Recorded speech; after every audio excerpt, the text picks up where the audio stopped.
Kia ora team, Hooky with the Soldiers, Sailors and Airmen's Association here. Look, we thought we'd put a video together for you and present you with 3 tips to help someone in your life who might be struggling at the moment with mental health challenges. But before we get to those 3 tips, there's a couple of things I'd like to cover off. The first thing, I don't have all the answers and I'm not a mental health professional. The 3 tips we're going to present to you are 3 things that worked on me when I was struggling and continue to work on me. And they are now 3 things that I use when I work with people in my life who are struggling.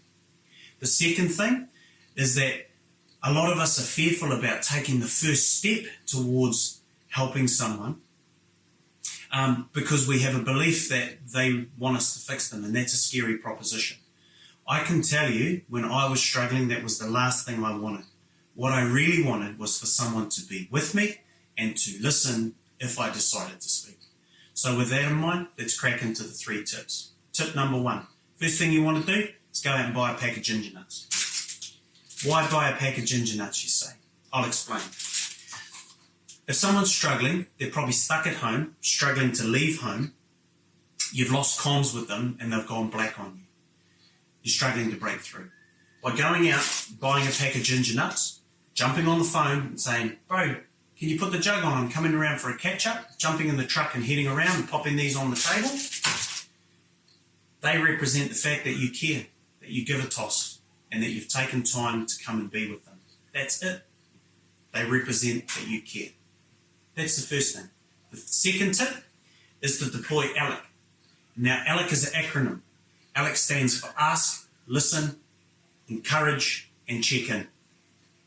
So when you're around there having a cup of tea, ask them, bro, how are you? How are you? How are you going? And then listen to what they have to say. Really listen to what they have to say. And if you get a sense that things are pretty heavy, they're getting a bit tense, and that there is something going on there, then you move to encouraging them to get help. Encourage them to get help. What could that look like?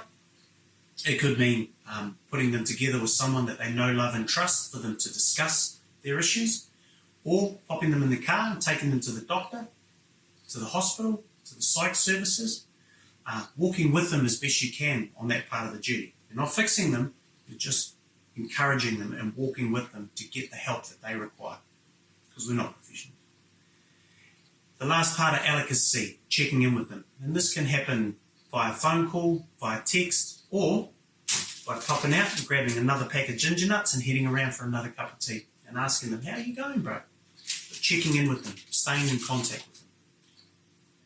The third tip is to create opportunities, create lighthouses for them. So if the old mate likes going to the mall and just having a feed, chuck them in the car, go for a feed at the mall. If they are a little bit more adventurous and want to hit the hills and go for a hunt or a fish or a tramp or an overnight stay in a hut, do that with them. Plan it. Go out and do it with them. And by doing that, you're creating a lighthouse for them.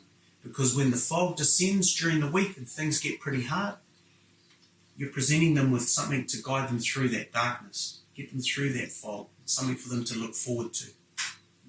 You've got a lighthouse. And I know when I was struggling, I always looked forward to the lighthouses to help me find the right path to getting that light back on my face.